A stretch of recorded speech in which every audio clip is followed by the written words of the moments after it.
The collapse. I don't remember falling. One moment I was walking through the snow, my feet numb inside my wet boots, my breath coming out in ragged clouds. The next moment, the world tilted sideways and the white ground rushed up to meet my face. The cold bit into my cheek like teeth. That I had been walking for hours, maybe longer. Time had stopped making sense after I left my apartment in Portland. I'd thrown some clothes in a bag, grabbed my car keys, and driven north until the gas ran out. Then I'd walked. Away from the phone calls. Away from the concerned faces of friends who didn't understand. Away from the calendar that marked 3 years since Anna died. 3 years since I killed her. That's what the voice in my head said, over and over. You killed her. You were driving. You were responsible. You don't deserve to live. The snow fell harder, thick flakes that covered my jacket and hair. My hands had gone beyond cold into a strange, distant numbness. I couldn't feel my fingers anymore. Somewhere in my foggy mind, I knew that was bad. Hypothermia. Frostbite. I'd been a nurse once. I knew what happened when your body temperature dropped too low. But I couldn't make myself care. Did I lay there in the snow, watching the gray sky swirl above me? It would be easy to close my eyes. Easy to let the cold take me away. Anna was waiting somewhere, wasn't she? Maybe if I just slept, I'd wake up next to her, and she'd laugh in that bright way she used to, and tell me it was all a bad dream. Miss, can you hear me? The voice came from far away. I tried to ignore it. She's freezing. Help me get her inside. Hands grabbed me, lifting me. I wanted to tell them to leave me alone, to let me go, but my mouth wouldn't work. Everything was so heavy, so tired. Then warmth. Sudden, shocking warmth that hurt worse than the cold. I was inside somewhere, bright lights burning my eyes. Voices talking fast, medical words I recognized but couldn't quite process. Core temperature is dangerously low. Get heated blankets. Start in 4. Does she have identification? Checking her bag now. Wallet says, Olivia Hartwell. There's a prescription bottle. Antidepressants. The voice changed, became gentler. Olivia? My name is Dr. Rivers. You're safe now. You're at Mercy Point Hospital. Can you hear me? I opened my eyes. A man's face swam into focus above me, gray hair, kind eyes behind glasses, deep lines around his mouth. He looked worried. Why was he worried about me? You nearly died out there, he said softly. Another hour and we wouldn't have been able to save you. What were you doing walking in a blizzard? I tried to speak, but only a whisper came out. Wanted to disappear. His expression shifted. Understanding maybe. Or pity. I hated pity. You're safe now, he repeated. Rest. We'll talk more when you're stronger. I closed my eyes again, too exhausted to argue. But as I drifted into sleep, I heard 2 voices talking in low tones nearby. Is this a psychiatric admission, doctor? She walked into a blizzard with no coat, no gloves. She just told me she wanted to disappear. Yes, Claire. Get the paperwork ready. She's not leaving here until I'm sure she won't try this again. Another lost soul for you to save. There was something in that woman's voice, something that made me uneasy even through my exhaustion. But I was too far gone to care. When I woke up again, everything had changed. The room was small and white. A single bed with thin sheets. A window with bars on it. A door with a lock on the outside. That I sat up too fast and the room spun. My body ached everywhere like I'd been hit by a truck. My hands were wrapped in bandages, frostbite damage I realized. Not severe enough to lose fingers but close. It took me a moment to understand where I was. Not a hospital room. A psychiatric ward. That I was a patient. The panic hit me like cold water. I stood up, wobbled to the door, pulled the handle. Locked. I pounded on it with my bandaged fists. Hello? I need to get out. This is a mistake. Hello. The door opened so suddenly I stumbled back. A woman stood there in nurse's scrubs, middle-aged, dark hair pulled back tight. A smile that was meant to be reassuring but somehow wasn't. Good morning, Olivia. I'm Nurse Dobson. How are you feeling? I need to leave, I said. My voice sounded strange, hoarse from screaming in the snow. This is a mistake. I don't belong here. You were found unconscious in a blizzard, she said calmly. You told Dr. Rivers you wanted to disappear. We're required by law to hold you for a 72-hour evaluation. That's for your own safety. I didn't ask to be brought here. Most people who need help don't ask for it.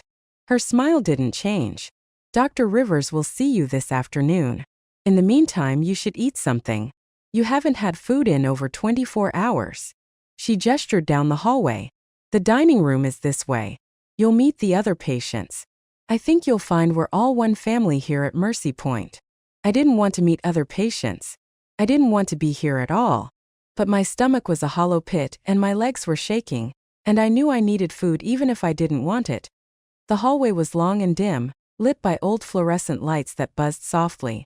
The walls were a faded yellow, and there were landscape paintings at regular intervals, generic scenes of beaches and forests that probably came from a catalog.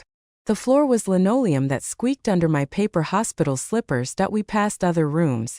Through open doors I glimpsed other patients. An old woman sitting on her bed, rocking back and forth. A young man staring at the wall. A teenage girl with bandages on her wrists. All of them lost. All of them broken. Like me. The dining room was a large space with round tables and plastic chairs. Windows looked out over the snowy grounds, and beyond that, I could see the ocean, gray and churning under the winter sky. A few patients sat scattered around the room, eating from plastic trays. Nurse Dobson led me to a table where a man sat alone, eating oatmeal. He was thin, maybe mid-30s, with dark hair that needed cutting and sharp, intelligent eyes. "This is Marcus," she said. "He'll show you the ropes. Marcus, this is Olivia. She arrived last night." Marcus looked up at me. His expression unreadable.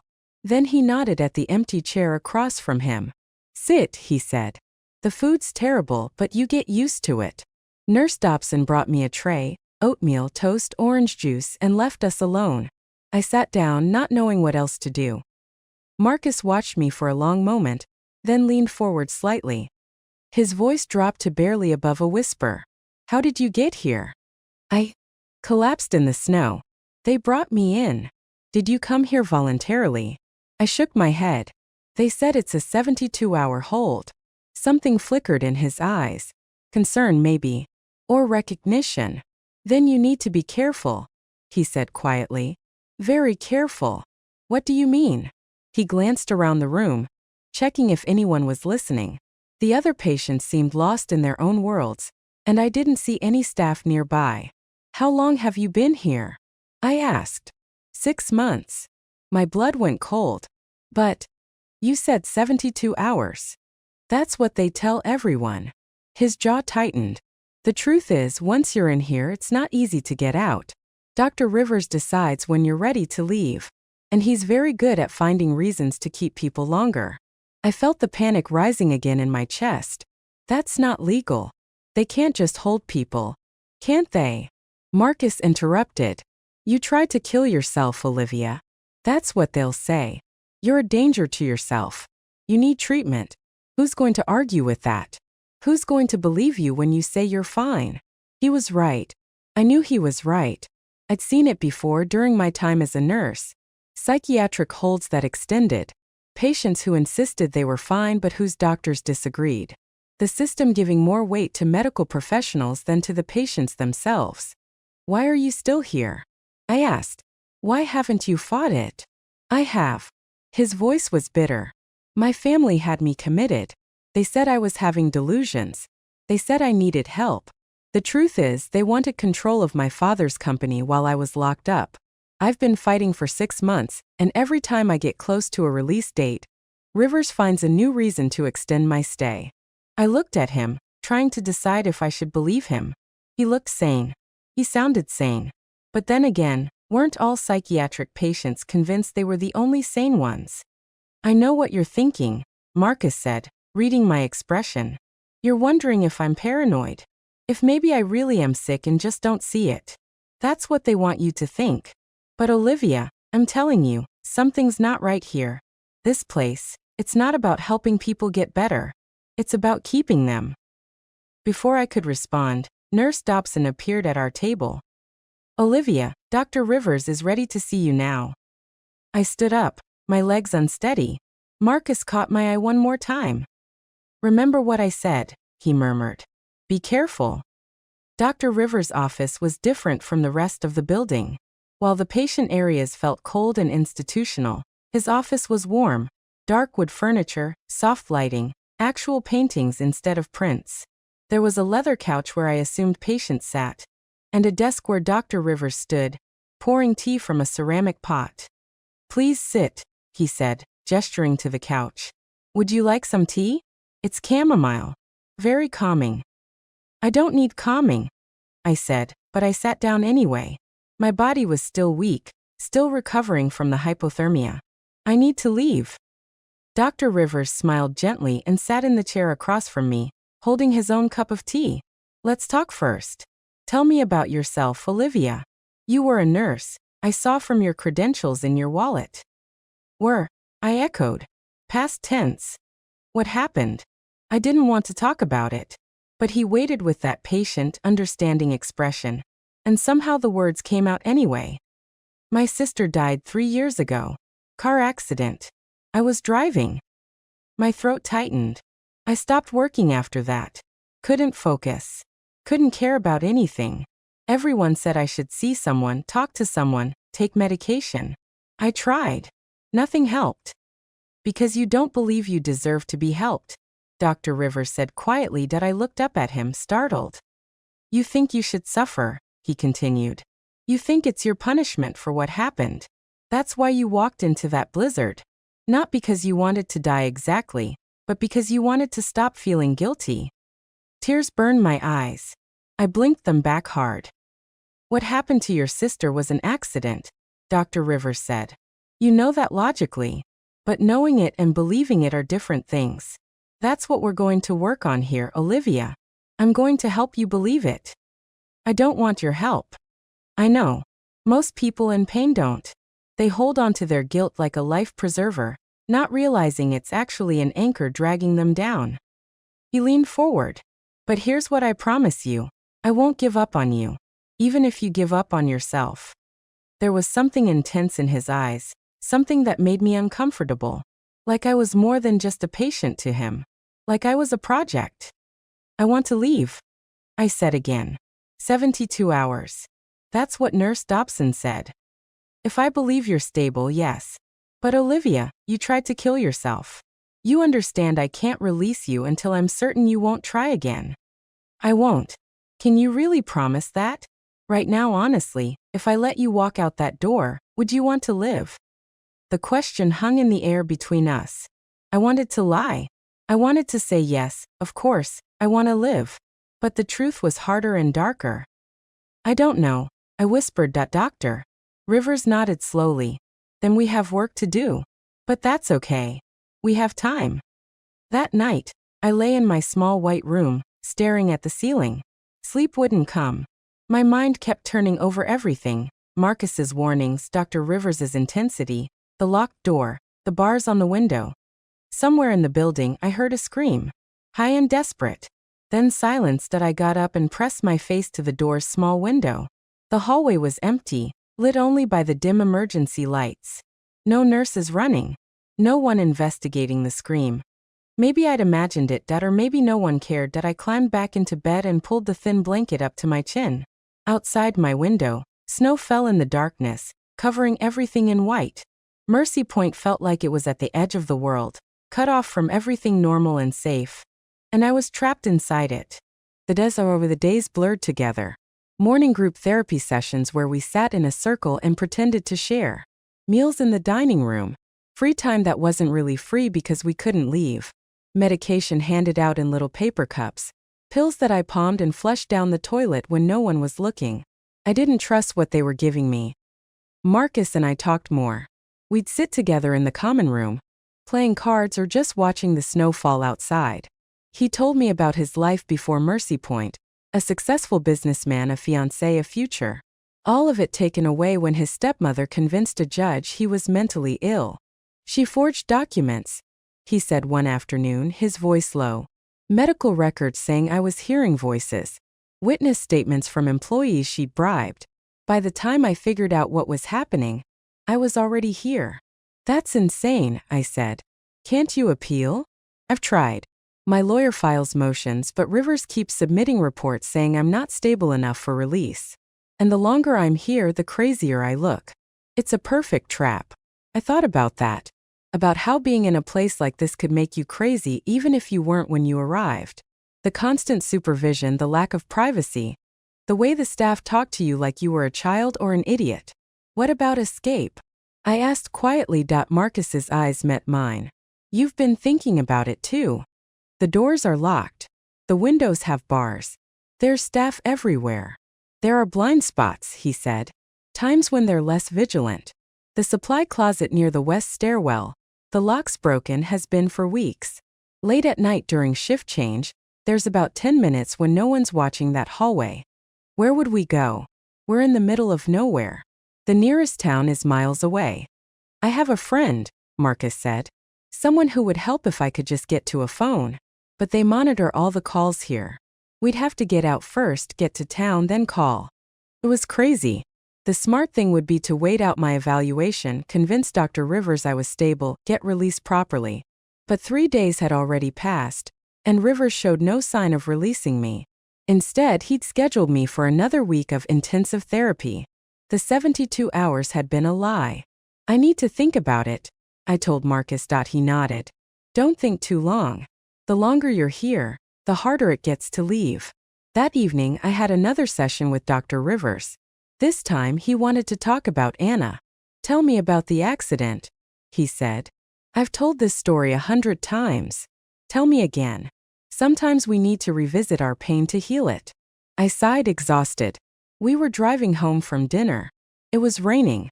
Anna was excited because she'd just gotten into graduate school. She was talking about her plans, her dreams. I was listening and smiling, and then, my voice broke. There was a deer in the road. I swerved. The car hit a tree. Anna wasn't wearing her seatbelt. She'd taken it off to reach into the back seat for her phone. The impact. I couldn't finish. I didn't need to. Dr. Rivers had read the reports. It wasn't your fault, he said gently.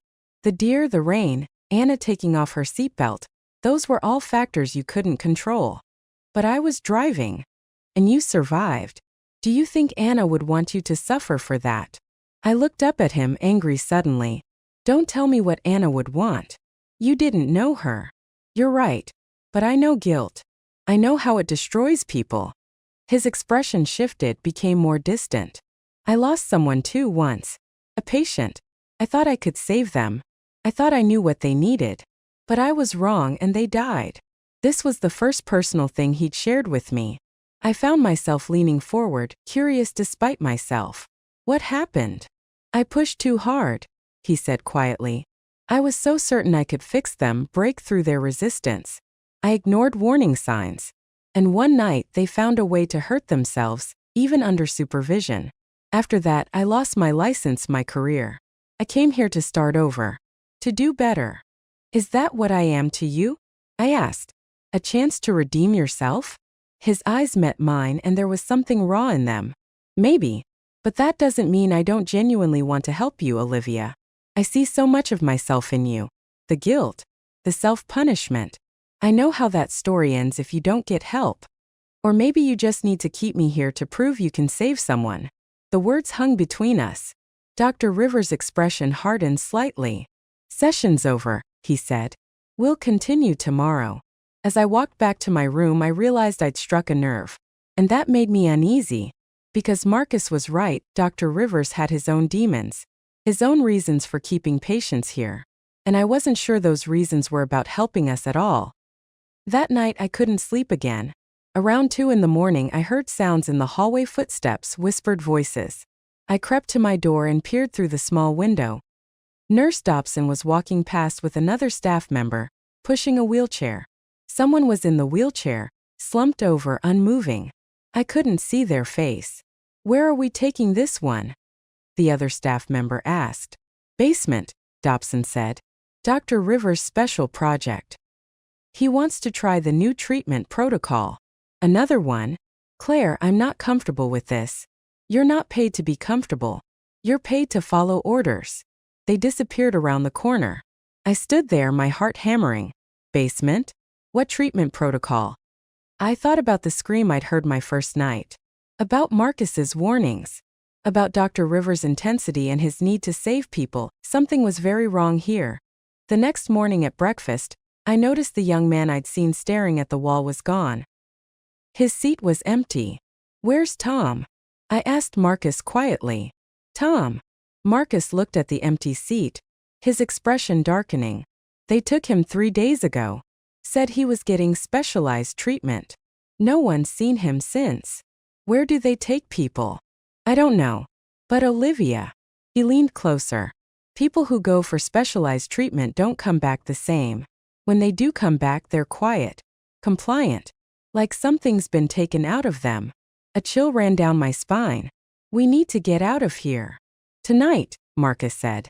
"During shift change. Are you in?" I thought about Dr. Rivers and his need to save people. About Nurse Dobson and her calculating smile. About whatever was happening in the basement of Mercy Point. "I'm in." The day dragged by an agonizing slowness. I went through the motions: group therapy, lunch, free time. All the while, my mind was planning, counting down the hours until shift changed at AT dinner. Nurse Dobson handed me my evening medication. "Make sure you take it all, Olivia. Dr. Rivers wants you calm tonight." I nodded and put the pills in my mouth, then pretended to swallow. As soon as she turned away, I spit them into my napkin. They wanted me sedated, which meant they suspected something. Or maybe it was routine. Maybe they sedated everyone at night. Either way, I couldn't afford to be drowsy. After dinner, back in my room, I waited. 8 o'clock. 9. 10. The building grew quieter. Through my small window, I watched the staff in the hallway. Nurse Dobson walking past. Then another nurse I didn't recognize. Then nothing for a few minutes. At 10:47, my door unlocked. Marcus stood there, his finger to his lips. "Now," he whispered. That we moved quickly and quietly down the hallway. Just like Marcus said, the supply closet door was unlocked. Inside, there was a window barred, but the bars were loose. Marcus had clearly been working on them for a while. He pulled them free with barely any effort. "After you," he whispered. That I climbed through, dropping into the snow outside. The cold hit me like a slap, but I welcomed it. It meant freedom. Marcus followed, and we ran across the snowy grounds toward the tree line. That we were almost to the trees when I heard her voice. "Olivia, stop." I turned. Nurse Dobson stood on the steps of Mercy Point, her face illuminated by the porch light. But she wasn't alone. Dr. Rivers was there too. And behind them, orderlies. "Don't do this," Dr. Rivers called out. "You're not well. You need help." "Run," Marcus hissed, pulling my arm. But I didn't run. Because something occurred to me in that moment. Something that made my blood freeze colder than the snow. "Marcus," I said slowly. "How did you know about the window? How long did it take you to loosen those bars?" "What?" "Olivia, come on." "And why did my door unlock?" "The doors lock automatically. The only way to open them is from the nurse's station." Marcus's expression changed. The desperation fell away, replaced by something else. Something calculating. "You figured it out," he said quietly. "Figured what out?" He sighed. "Dr. Rivers' therapy. His special treatment. It's not what you think. It's a test. He creates situations to see how patients respond under stress. The escape option. The conspiracy theories. He wanted to see if you'd run or if you'd trust the process." I stumbled back from him. "You're working with him." "I'm a psychiatric nurse," Marcus said. "I've been monitoring you the whole time. The paranoia, the distrust, it's all part of your illness, Olivia. You need to understand that." "No." I shook my head violently. "No, I heard Dobson. I heard her talking about the basement, about patients who don't come back the same." "You heard what your mind wanted you to hear," Dr. Rivers said, walking toward me through the snow. His voice was gentle, sad even.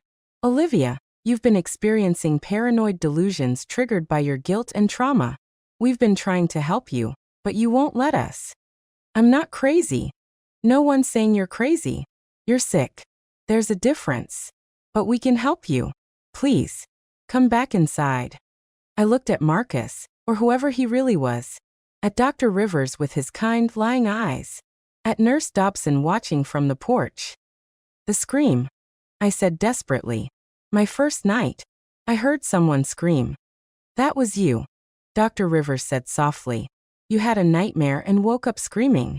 Don't you remember? And the terrible thing was I wasn't sure. The days had blurred together. Time had lost meaning.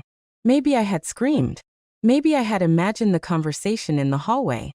Maybe I was losing my mind after all. Anna wouldn't want this for you, Dr. Rivers said, and his voice was so gentle, so understanding. She'd want you to get better, to live, to forgive yourself. Let us help you do that. The fight drained out of me. I was so tired, so confused. Maybe they were right. Maybe I was sick and couldn't see it. Maybe the only crazy thing I'd done was try to escape from people who wanted to help me. I took a step toward Dr. Rivers.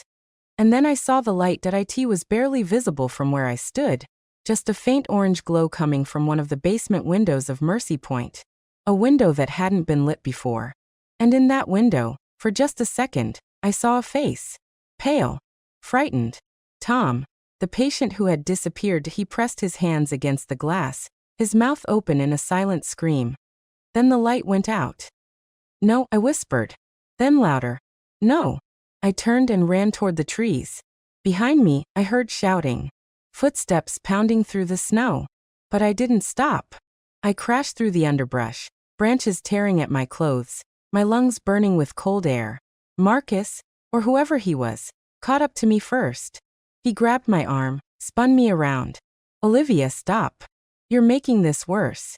I saw him. I screamed. Tom. He's in the basement. What are you doing to them? Something flickered in Marcus's eyes.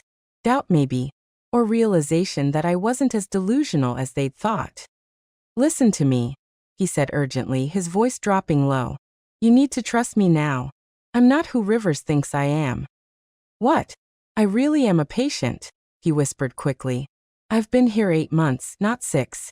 I lied about that. Rivers thinks he broke me, thinks I'm helping him now. But I'm not. I've been waiting for someone like you. Someone strong enough to help me expose what's happening here. I don't understand. Rivers isn't treating people. He's experimenting on them. Trying new therapy techniques that aren't approved, aren't legal. When they fail, when patients get worse, he has to hide them. That's what the basement is for. The orderlies were getting closer. I could hear them crashing through the trees. Why should I believe you now? I demanded. Because I just risked everything telling you the truth. Rivers will know I betrayed him. But I needed you to understand we have to get out of here. Both of us. And we have to bring proof. Dr. Rivers' voice called through the trees. Olivia. Marcus. Come back. No one needs to get hurt. Marcus pulled me deeper into the woods. There's a maintenance building about half a mile from here. There's a phone. We call for help, we tell them what's happening, we make them investigate. And if you're lying, if this is another test. He met my eyes. In the moonlight filtering through the bare branches, I could see fear in his face. Real genuine fear. Then we both end up in that basement, he said. Your choice, Olivia. Trust them or trust me. I thought about Dr. Rivers and his need to save people. About Nurse Dobson's calculating smile. About Tom's face in the window, about Anna. And what she would tell me to do. My sister had always been brave. She'd always trusted her instincts, even when everyone else doubted her. Lead the way, I said. That we ran through the frozen forest, snow crunching under our feet, branches clawing at us like skeletal hands. Behind us, flashlight beams cut through the darkness, searching. This way, Marcus gasped, pulling me left. My lungs burned. My feet were numb again in the thin hospital slippers. But I kept moving. We had to. The maintenance building appeared suddenly. A small wooden structure nearly hidden by snow-covered pines. Marcus tried the door. Locked. We need to break in, I said. He nodded, picked up a fallen branch and smashed the window. We climbed through, careful of the broken glass. Inside it was dark and freezing. Marcus fumbled along the wall until he found a light switch. A single bulb flickered on, illuminating tools, equipment, and thank God, a landline phone on the wall. Marcus grabbed it, dialed. I listened to it ring once, twice, 3 times. Pick up, Marcus muttered. Come on, pick up. Then a voice. Distant, tinny. 911. What's your emergency? My name is Marcus Reed. I'm calling from Mercy Point Psychiatric Hospital in Ashford Hollow. We need police here immediately. Patients are being held against their will and subjected to. The door burst open. Dr. Rivers stood there, breathing hard, his gray hair disheveled. Behind him, 3 orderlies. And Nurse Dobson holding a syringe. Hang up the phone, Marcus, Dr. Rivers said. Marcus kept talking into the receiver. Dr. Samuel Rivers. He lost his license in Boston after a patient died. He's doing illegal experimental treatments. One of the orderlies lunged forward and ripped the phone from his hand. Marcus tried to fight back, but they were stronger, holding him against the wall. Dr. Rivers walked slowly toward me. Olivia. I'm disappointed. I really thought we were making progress. You're not helping people, I said, backing away. You're hurting them. Tom, I saw him. What did you do to him? Tom was severely depressed. Suicidal. I tried a new approach, intensive memory reconditioning. It's experimental, yes, but sometimes desperate situations require desperate measures. You mean illegal measures? His expression hardened. I'm trying to save lives. Do you know how many people kill themselves after leaving psychiatric hospitals? 40% within the first month. 40%. Because the traditional treatments don't work. So yes, I'm trying new things. And yes, sometimes there are complications. But every medical advance requires risk. You can't experiment on people without consent. They're mentally ill. They can't consent. Someone has to make the hard choices, someone has to. He stopped breathing hard, and I saw it then. The obsession. The madness in his own eyes. He really believed he was helping. That made him more dangerous than any monster. The police are coming, I said. Marcus called them. It's over. Is it? Dr. Rivers smiled sadly. Or will the police find 2 escaped mental patients making wild accusations against a respected doctor?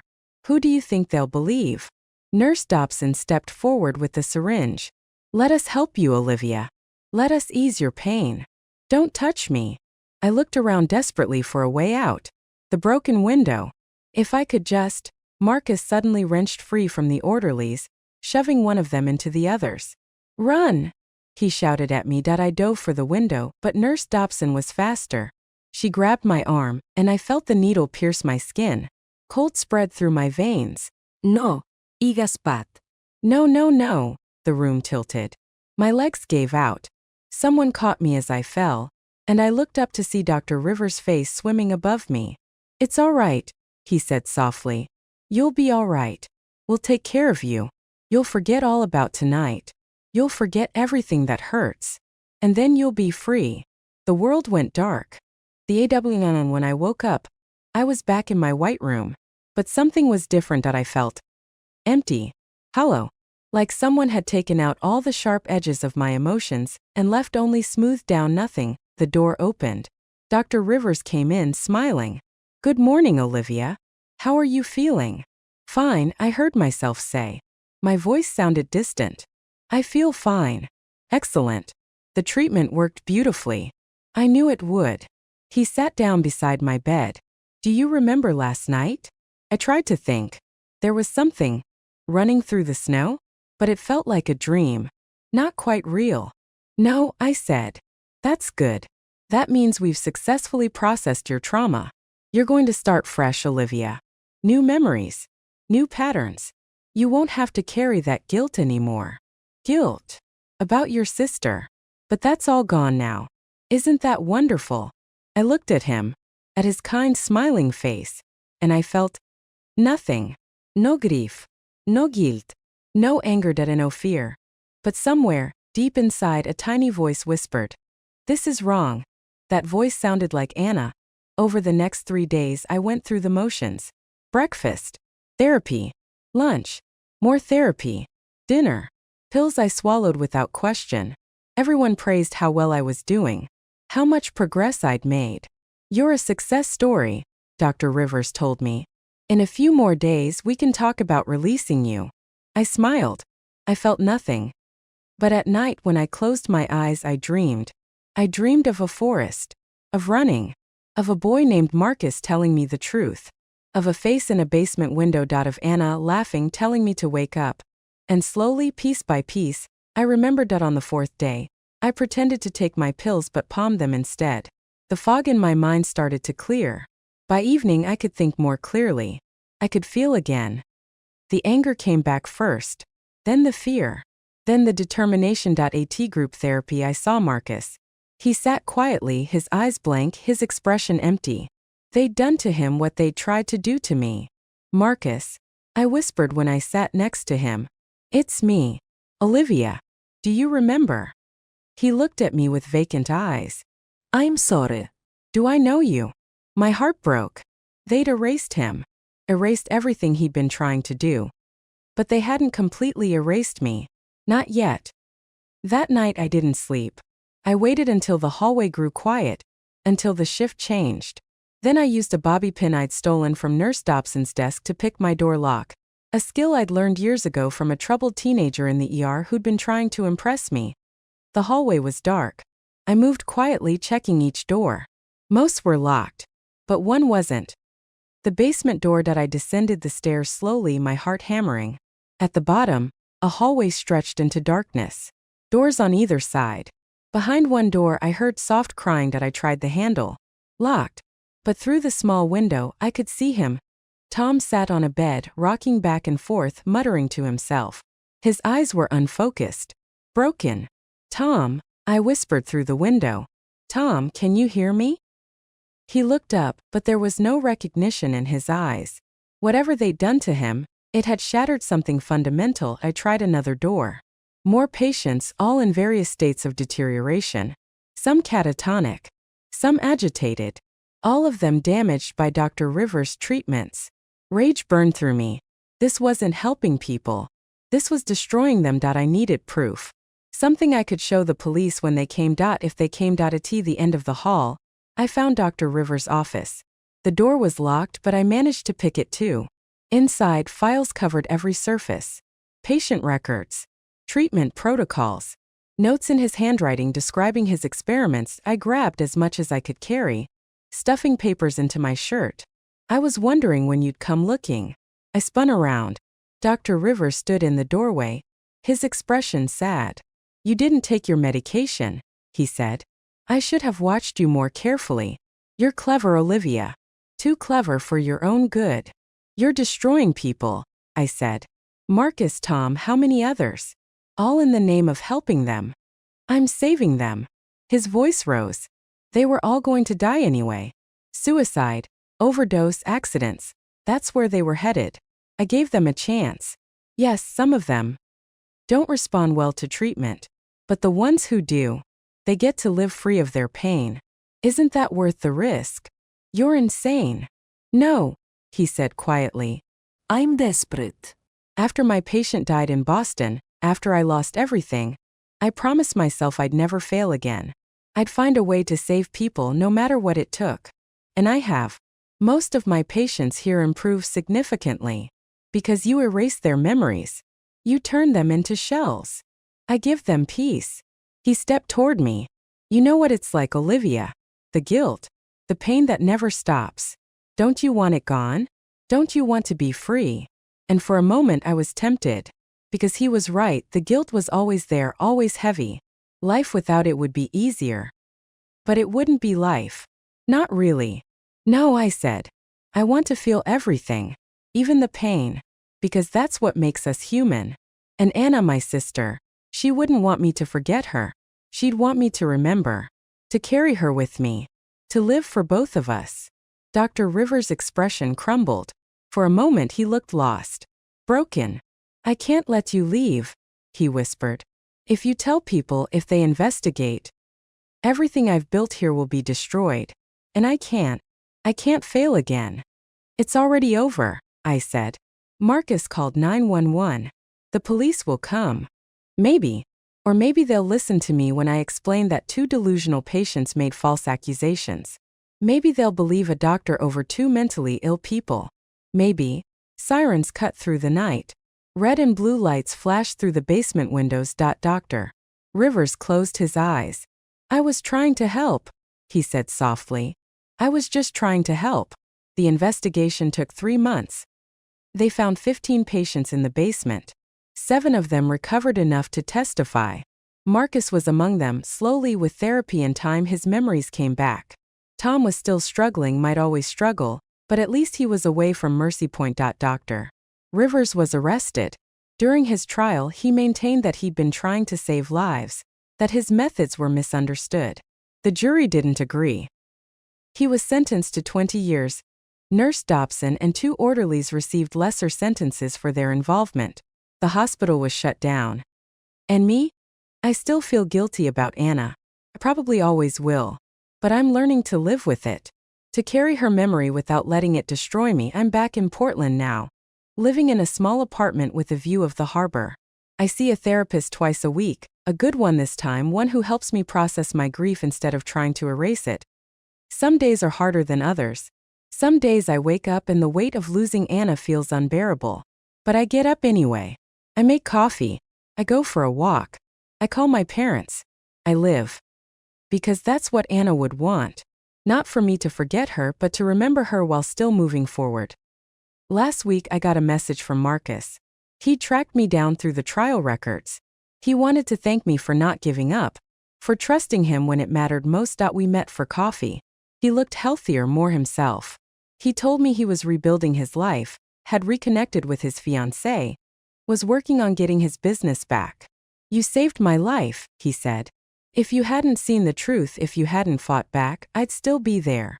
Or worse. We saved each other, I told him, and that was true. In that dark place, we'd both found the strength to keep fighting, to trust each other, to survive. Sometimes I still have nightmares about Mercy Point, about the white rooms and locked doors and the empty feeling of having your mind erased. But then I wake up and I'm in my own bed, in my own apartment, free. I don't know if I'll ever fully heal from what happened there. From losing Anna, from the guilt and the pain and the darkness. But I'm trying. And maybe that's enough. 3 years ago, I would have walked into that blizzard and never looked back. I would have let the cold take me, would have given up on everything. But now, after everything, I understand something I didn't before. Sometimes the bravest thing you can do is keep living. Keep feeling. Keep remembering the people you've lost while still making space for new moments, new connections, new life. The guilt is still there. The pain is still there. But so am I. And Anna, wherever she is, I think she'd be proud of that. I carry her with me now, not as a weight dragging me down, but as a light pushing me forward. Every time I make coffee in the morning, I remember how she liked hers: too much cream, not enough sugar. Every time I see the ocean, I remember the summers we spent on the beach, building sandcastles and collecting shells. Every time I laugh, really laugh, I remember her laugh and how it could light up a room. She's gone. But she's also here, woven into everything I am. And that's not a tragedy. That's loved it. That's how we honor the people we've lost, by living, by being kind, by helping others who are struggling, by remembering them not as ghosts that haunt us, but as part of our story, our strength, our reason to keep going. On the mantle in my apartment, I have a photograph of Anna and me from that last dinner. We're smiling, happy, completely unaware of what's about to happen. Sometimes I look at that photo and feel the familiar ache of loss. But more often now, I look at it and feel grateful. Grateful for the time we had. Grateful that she existed at all. Grateful that I get to carry her memory forward. And slowly, day by day, I'm learning to forgive myself. Not because what happened wasn't terrible. It was. And I'll always wish I could go back and change it. But I can't. So instead, I move forward. I try to be kind to myself. I try to live a life that would make Anna proud. And on the really hard days when the guilt threatens to swallow me whole, I remember something Marcus said in that maintenance building, right before everything went wrong. Your choice, Olivia. Trust them or trust me. He was talking about Dr. Rivers. But the real question wasn't who to trust. It was whether I trusted myself. Whether I believed my own mind, my own perceptions, my own strength. That night I chose to trust myself. And that choice saved my life. Every day is that same choice. Trust the darkness or trust the light. Give up or keep fighting. Let the guilt destroy me or learn to live with it. I choose the light. I choose to fight. I choose to live. For Anna. For Marcus and Tom and all the others who didn't get that choice. And for myself because I deserve that. We all deserve that.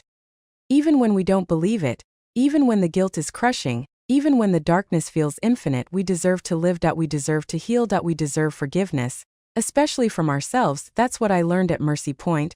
In that nightmare place where a doctor tried to save people by destroying them, you can't heal by erasing pain. You can't save people by taking away their memories. You can't find peace by running from guilt. You heal by facing it, by accepting it, by learning to carry it without letting it crush you. You save people by seeing them, by believing them, by standing beside them in the darkness and saying, I'm here. You're not alone. We'll find the light together. You find peace not by forgetting but by remembering, and then choosing to live anyway.